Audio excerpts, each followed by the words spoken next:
सभी को प्रणाम करता हूँ और अपनी काव्य यात्रा में प्रारंभ करता हूँ।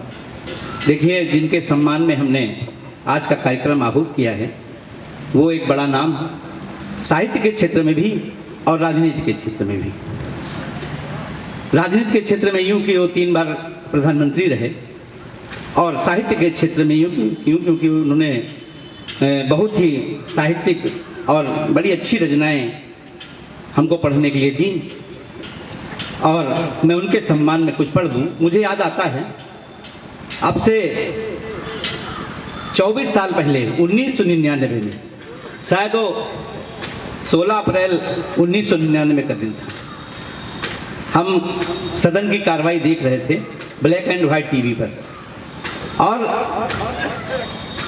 वहाँ पर अविश्वास प्रस्ताव सदन में आया।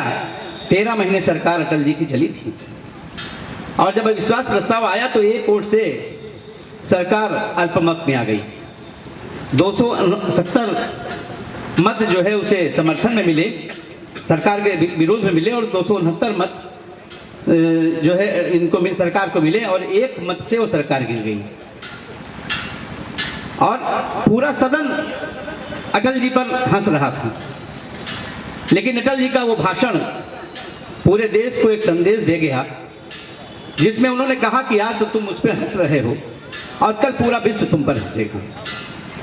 मैंने वहीं पर कुछ पंक्तियां, उसमें मेरा बाल मन था। अब से 24 साल पहले की बात है, 24 साल पुराना छंद मैं आपको समझ प्रस्तुत करता हूं और आप उस समय पर पहुंचिए और देखिए कि कितनी जीवंतता लगेगी इस छंद में। और शायद उसके बाद फिर पुनः चुनाव, मध्यावधि चुनाव हुए और 5 साल की सरकार अटल जी ने चलाई कि काल के कपाल जो अमिट लेख छोड़ सका।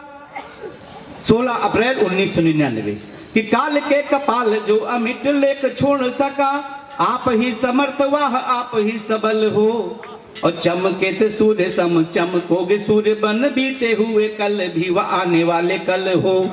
कि लाख लाख छवि आपकी बिगाड़े यह धूर्त जन, पूरा सदन उन पर हंस रहा था। कि लाख छवि आपकी बिगाड़े यह धूर्त जन, किंतु जन भावना में आज भी विमल हो, और मत घबराना आप देश के अमृत वीर, कल भी अटल थे व आज भी अटल हो। कि मत घबराना देश के अमृत वीर, कल भी अटल थे व आज भी अटल हो।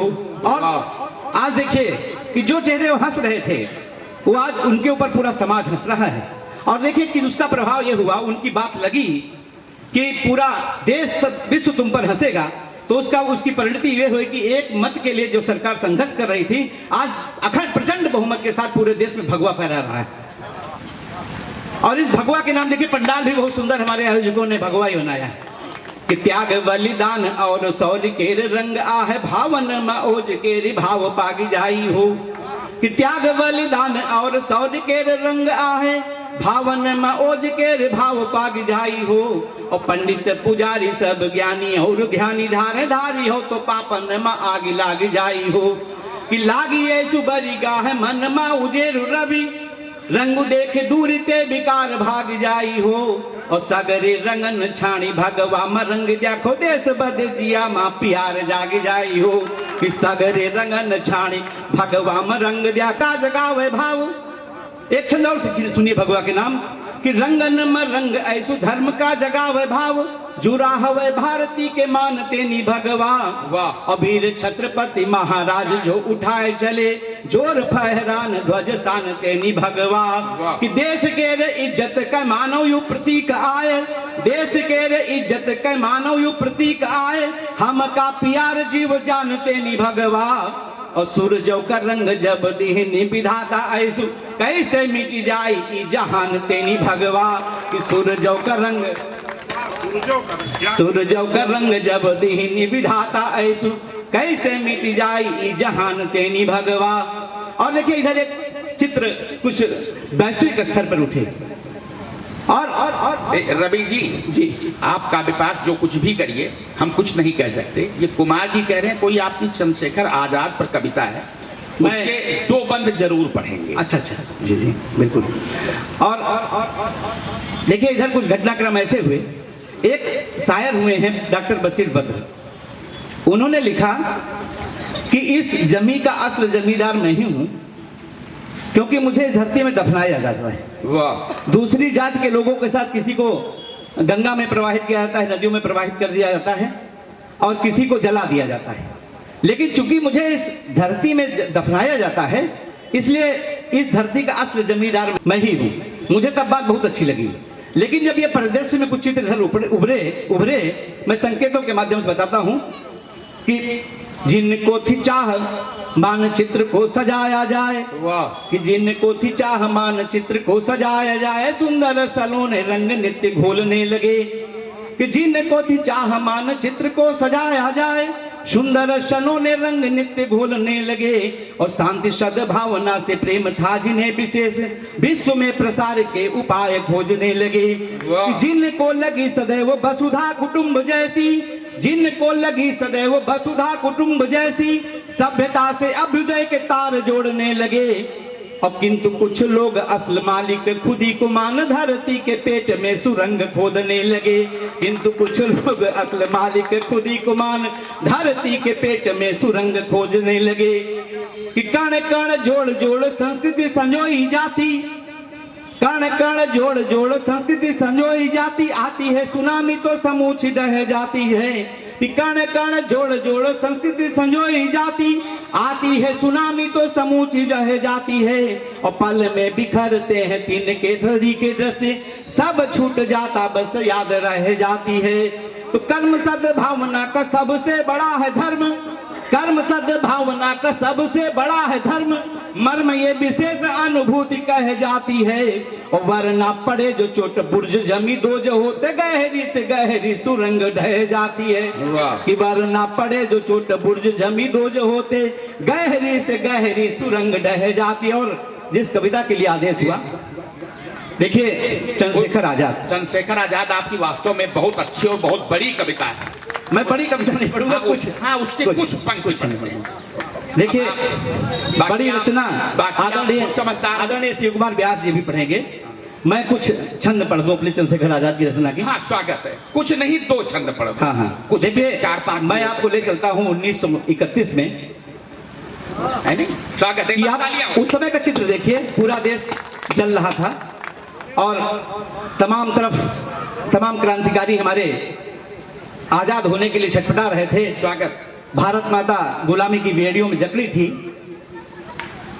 कि पावनी वसुंधरा की अस्मिता बचाने हेतु पीठ ना दिखाई, वीर गोलियां भी खा गए। कि पावनी वसुंधरा की अस्मिता बचाने हेतु पीठ ना दिखाई, वीर गोलियां भी खा गए। और धन्य धन्य भारती के लाल जो मिसाल बन पीढ़ियों को पाठ बलिदान का सिखा गए। तो नित्य में नवाता शीस उन वीर बाकुरों को अपना विराट रूप शत्रु को दिखा गए। और हो गए शहीद बलिदानियों की श्रृंखला में, नाम और सुनाम धन स्वर्ण से लिखा गए। तो मातु भारती गुलाम जकड़ी थी बेड़ियों में, मुक्त है तो उसके दुलारे धुन उठाने थे। और शीश ये रहे कटे या मिट जाए प्राण तन, जीवन है राष्ट्र बस यही माने थे। तो धीर वीर धीरज को धार के चलाते वाण, वर तानियों से वो कमान तीर ताने थे। मत वाले थे वो लाल गुदड़ी के मानो जैसे, बूटी देश प्रेम वाली छत के वो छाने थे। तो नाम थे अनेक किंतु वीर बाकुरों में, अब मैं सीधे सीधे उसका नाम लेता हूं। तो नाम थे अनेक किंतु वीर बाकुरों में, एक नाम था ललाम, एक सबसे निराला था। जिसने स्वराज को बनाया एकमात्र ध्येय, मन में स्वराज का ही स्वप्न एक पाला था। तो नाम था वो एक जो कि गोलों को जलाता खूब, आंख में था घाव सा जो दिल में वो छाला था। और नाम था वो वीर चंद्रशेखर आजाद, नाम था सुनाम धन्य, नाम एक आला था। तो चित्र में प्रस्तुत करता हूं कि अरविंद के समान दिव्यता समाई हुई। अरविंद के समान, अरविंद का अर्थ होता है कमल का फूल और अंशुमाली का अर्थ होता है सूर्य। कि अरविंद के समान दिव्यता समाई हुई काया वो नहीं कि जैसे एक अंशुमाली थी। और सुंदर वलिष्ठ गौरवर्ण कांतियुक्त देह ब्रह्मचर्य से निखार सांचे में ही ढाली थी। तो कटी में बंधी सदैव पिस्टल थी, रक्षा हेतु रहती छुपी परंतु बड़े काम वाली थी। और काले से पड़ा जनेऊ और मुस्ताव देती, देश प्रेम भावयुक्त छवियों निराली थी। वाह। तो हत्या जो हुई थी लाला लाजपत राय जी की बदला चुकाने हेतु बम को चलाया था, और उस कांड की बनाई भूमिका आजाद ने थी, मार के असेंबली में सैंडर्स गिराया था। तो ट्रेन लूट कांड की जो घटना काकोरी की थी, उसमें भी नाम चंद्रशेखर का आया था, और इन्हीं वारदातों ने हिलाई चूर कंपनी की और उन्हें देश राष्ट्र नायक बनाया था। वाह, बीच का मैं छोड़ दे रहा हूँ, बीच का छोड़ इसलिए मैं दे रहा हूँ क्योंकि आगे का घटनाक्रम आप लोग विदित हैं कि उसमें जो है ये लोग शहीद भगत सिंह की पूरी टीम जो है वो उस समय जेल में बंद थी, उनको फांसी की सजा सुनाई जा चुकी थी, और इनको इसके लिए वो गए थे आनंद भवन, और उसके बाद वहां से निकल के आए। तो आज भी वो निकल करके अल्फ्रेड पार्क में है। अल्फ्रेड पार्क हम कवियों के लिए तीर्थ की तरीके से है। वहां पे वो बट वृक्ष है जिसके नीचे बैठ करके, जिसके पीछे जहां पे हमारे चंद्रशेखर आजाद जी के ने जो है अपना स्वयं से बलिदान दिया था, कि आज भी है बट वृक्ष पान का बना गवाह, मौन हो बताता दृश्य कितना वो भारी था। लगता था सूर्य को छुपाने हेतु बादलों का सम्यक प्रयास फिर आज हुआ कारी था। तो मेरे ही तो नीचे बैठ राष्ट्र के हितार्थ कुछ साथियों से वार्ता का क्रम किया जारी था, और मेरे परिक्षेत्र को बनाने हेतु तीर्थ एक लिखने को आया तकदीर वो हमारी था, लिखने को आया तकदीर हुआ हमारी था। इतने में देखा कुछ लोग आए ऐसे मानो सिंह की वो टोह लेने से आगे छुप आए थे, और पास आए देखा अंग्रेज जान नाट वेबर, साथ में विशेषर भी शस्त्र को उठाए थे। तो देने लगे गालियां, वो गोलियां चलाने लगे, किंतु क्षमता को रंज भाप नहीं पाए थे, और साथियों को अपने बचाते हुए पंडित जी काल के समक्ष विकराल बन छाए थे, काल के समक्ष विकराल बन जाए थे। वाह, तो जबड़े को फाड़ देती गोली चंद्रशेखर की, गाली देने वाला कुछ सोच नहीं पाता था, और अगले ही पल वह गिरता जमीन में था, दूसरे ही पल मौत मुंह में समाता था। तो देख के वो शौर्य का विराट रूप देखा मैंने, शीश बार बार शौर्य अपना झुकाता था, और सारे हमलावरों को गालियों के बदले में वंदे मातरम से जवाब मिल जाता था। वाह, चूंकि देखिए चंद्रशेखर आजाद जी के वो संस्कार नहीं थे कि कोई उन्हें गाली दे रहा है तो उसको गाली देते। वो जब गालियां देते थे लोग जो उन पे जो हमलावर आए थे, तो इधर ये वंदे मातरम बोलते थे। तो अंतिम बची जो जब वहां भी उनको मन को पीड़ा हुई कि लोग मुझे गालियां दे रहे, मैंने गालियां दे पा रहा हूं, तो अंतिम बची जो गोली सोचा वीर बाकुले ने, जीवित मैं हाथ अब इनके ना आऊंगा, अपनी पवित्र रहे और स्वाभिमानी रक्त भारती को भेंट खुद अपनी चढ़ाऊंगा।